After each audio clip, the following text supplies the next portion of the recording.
Okay, making meaning. Introduction to semantics. Let's start with a joke. Double meanings. A set of golf clubs walked into a bar, and the bartender says, "What'll you have?" And one of the clubs answers, "Nothing for me, I'm the driver." So the question is, semantically, what are the two meanings of the word driver? The joke is not very good, but you still need to understand the two meanings of the word driver to get the joke. What are they? So element 6, semantics, key questions for self-quizzing for before and after you listen to the talk.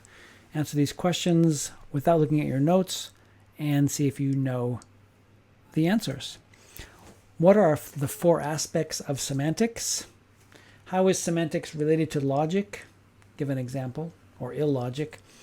What is the difference between linguistic relativity and linguistic determinism? How does the Piraha language deal with numbers?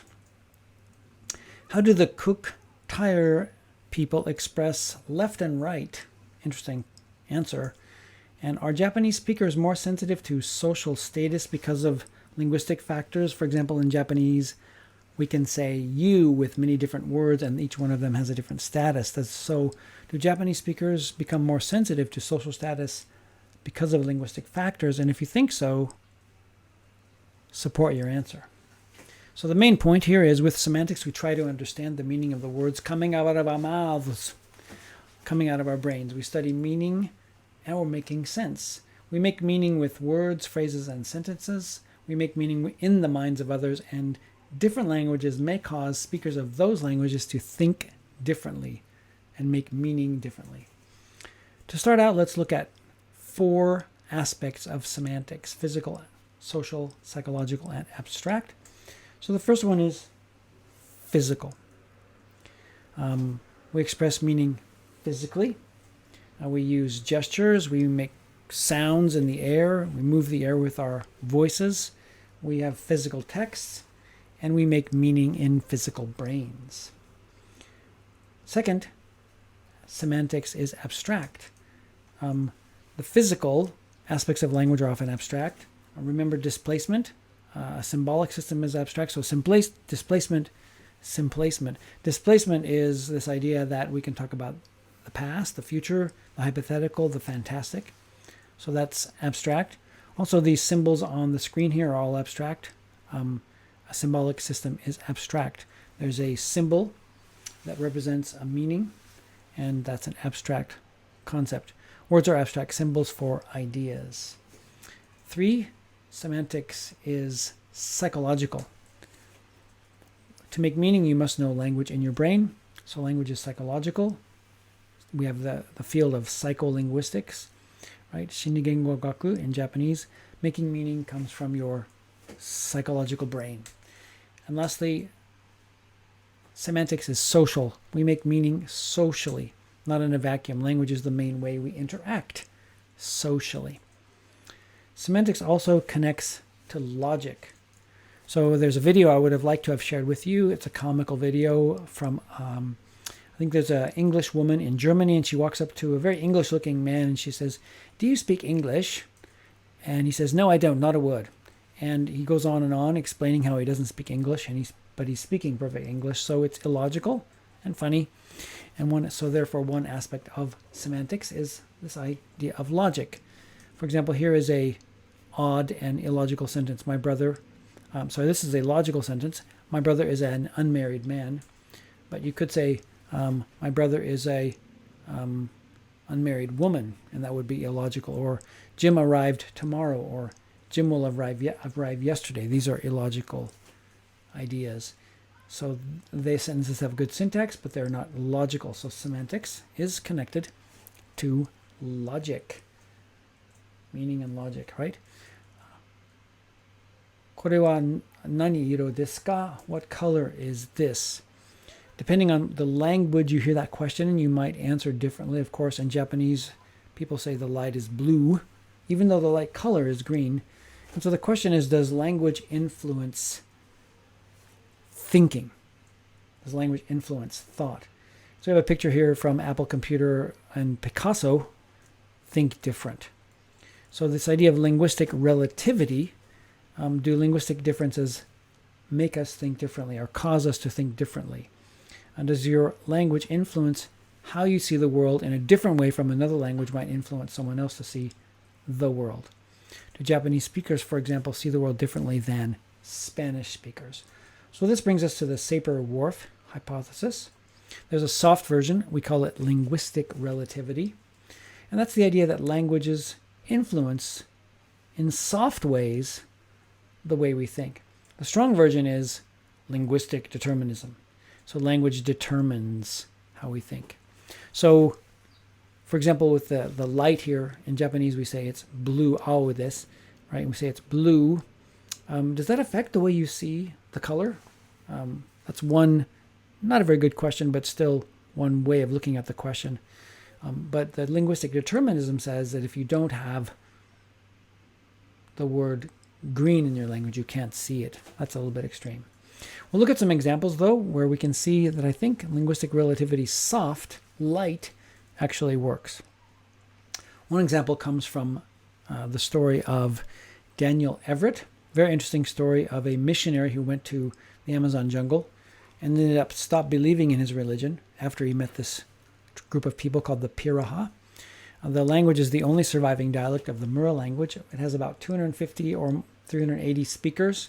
And the man in the water, in the Amazon water, where there are probably snakes and all kinds of things, is Daniel Everett. You can read about him in his book, Don't Sleep, There Are Snakes, Life and Language in the Amazonian Jungle. Well, the Piraha is an interesting language. It has 8 consonants and 3 vowels. And Daniel Everett claims that it does not have recursion, right? And I'm not sure if they have fictional stories or not. You can look into that if you're interested. There's no fixed words for colors, no number terms. And so the question is, does their language influence the way they think? Does their lack of numbers cause them to see the world of counting things differently than we do when we have exact numbers? So, for example, a researcher set out a number of familiar objects like nuts in a row, and the researcher asked a speaker of Piraha to set out the same number of nuts. For 1 to 3 objects, a Piraha speaker matched the piles of objects correctly, but for 4 to 10 objects, he just matched them approximately. So it seems like they look at the numbers of objects in a different way than we do. Maybe they don't need to see them as exactly as countries like ours or languages like ours where we count things and try to count them exactly. So the expert on linguistic relativity, or one of the main ones, the popularizer, is a scholar by the name of Lera Boroditsky. I'm going to share a video with you now. It might get deleted by YouTube. Hopefully it won't, but it's a very interesting video, and I hope you like it. And does the language we speak shape the way we think? These are the Kuuk-Thaayorre people. They live in Pomporao at the very west edge of Cape York. In Kuuk-Thaayorre, they don't use words like left and right. And instead, everything is in cardinal directions, north, south, east, and west. And when I say everything, I really mean everything. You would say something like, oh, there's an ant on your southwest leg. Or move your cup to the north-northeast a little bit. In fact, the way that you say hello in Kuuk-Thaayorre is, which way are you going? And the answer should be north-northeast in the far distance. How about you? People who speak languages like this stay oriented really, really well. They stay oriented better than we used to think humans could. We used to think that humans were worse than other creatures because some biological excuse, oh, we don't have magnets in our beaks or in our scales. No, if your language and your culture trains you to do it, actually you can do it. Lots of languages have grammatical gender. So every noun gets assigned a gender, often masculine or feminine, and these genders differ across languages. Could this have any consequence for how people think? Actually, it turns out that's the case. So if you ask German and Spanish speakers to, say, describe a bridge, like the one here, bridge happens to be grammatically feminine in German, grammatically masculine in Spanish. German speakers are more likely to say bridges are beautiful, elegant, these stereotypically feminine words, whereas Spanish speakers will be more likely to say they're strong or long, these masculine words. Languages also differ in how they describe events. In English, it's fine to say, he broke the vase. In a language like Spanish, you might be more likely to say, the vase broke, or the vase broke itself. If it's an accident, you wouldn't say that someone did it. In English, quite weirdly, we can even say things like, I broke my arm. Now, in lots of languages, you couldn't use that construction unless you are a lunatic and you went out looking to break your arm and you succeeded. People who speak different languages will pay attention to different things depending on what their language usually requires them to do. And that gives you the opportunity to ask, why do I think the way that I do? How could I think differently? And also, what thoughts do I wish to create? So Lera Boroditsky is interesting because she's one of the new scholars who have made this idea of linguistic relativity a popular subject again. For many years it was sort of out of fashion, but she's, with her research, shown very subtle ways that differences in languages can cause people to think in different ways. And one of the best examples of this is this tribe called the Cook Tyre. I hope I'm pronouncing that correctly. And they speak this language that has no relative spatial terms like left and right. Instead, speakers use absolute cardinal directions on all scales. So sit on the north side of the table. You have food on your southwest. I use right and left, but they're using north and south and so on.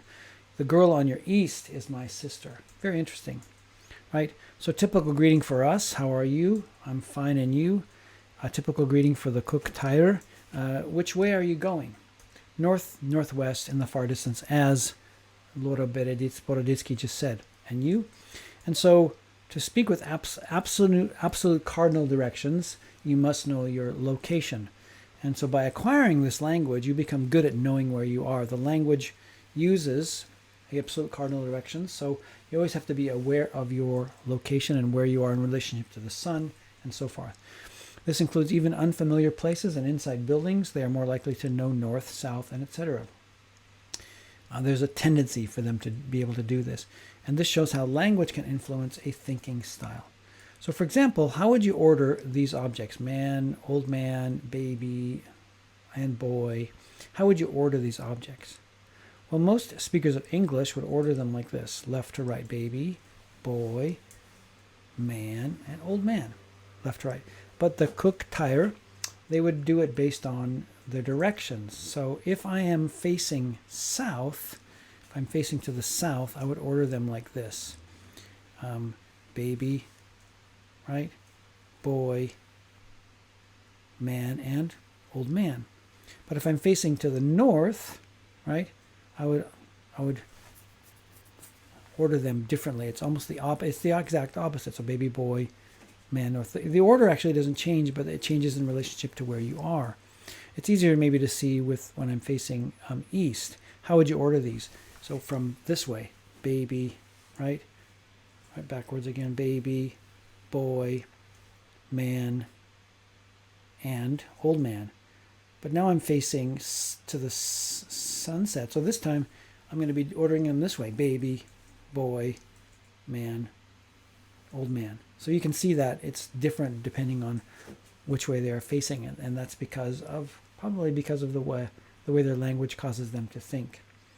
So they order them from east to west, but that depends on where you're standing in relationship to the sun.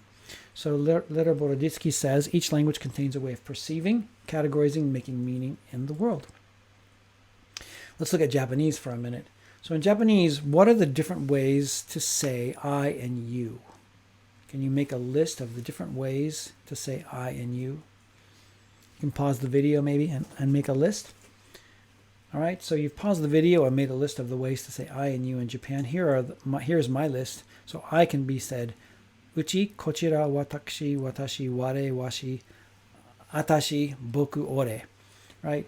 And then for you, otaku, sochira, anata, kijo, kimi, omae, kisama, teme. Right? So there's lots of different ways to say you. And of course, these vary in levels of politeness. So the question is, does this change the way Japanese people think compared to English speakers who have basically you and I? Spanish speakers have tu, right? For singular you, right? So it's you informal, tu, and you more formal, usted. But in Japanese, there are quite a few more. So do the you and I differences make us look at the world differently. Do Japanese speakers, are they more sensitive than English speakers, for example, to status of people because of these different uses of you, or not? Right? Does this difference actually influence politeness? These differences in the number of yous between English and Japanese, does that affect politeness? And here's the most difficult question of all. Does this, if there is thinking differences about politeness, does that come from the culture or language? Can you separate them out to show that they actually come directly from the language? We also have these interesting phrases in Japanese, phrases that probably you can't say very well in English. So, itadakimasu. How would you say that in English? The literal translation is, I will receive. But you would never say that in English, right? Yoroshiku onegai shimasu. How would you translate that? And there's so many different ways, right? In situations where you use this phrase, which kind of, like a politician might say, Yoroshiku onegai shimasu, please vote for me. Yoroshiku onegai shimasu, please take care of me. It's just almost impossible to translate, right? Otsukare-sama deshita. So after someone leaves work, or as they're leaving work, you say to them, Otsukare-sama deshita. And it's kind of like, well, thank you for all your hard work. I'm being sensitive to the fact that you worked really hard today, and you must be tired, but there's no literal meaning space for that in English. Here's my favorite one. It's called the enryo no katamari.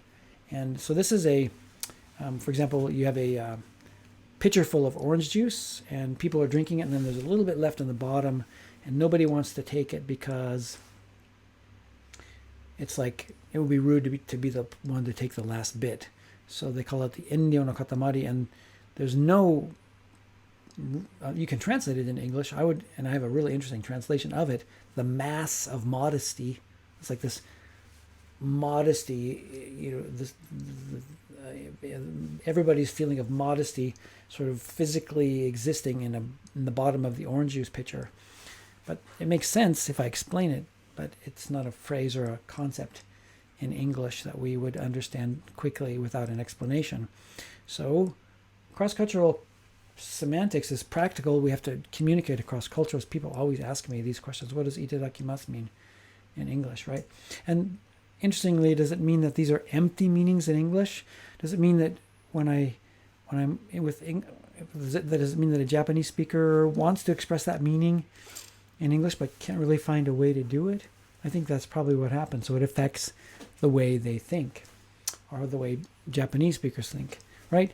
So let's finish up. The question is, so what? We like to end with this question. So we deal with semantics every day at a physical, psychological, social, logical, abstract, and symbolic level.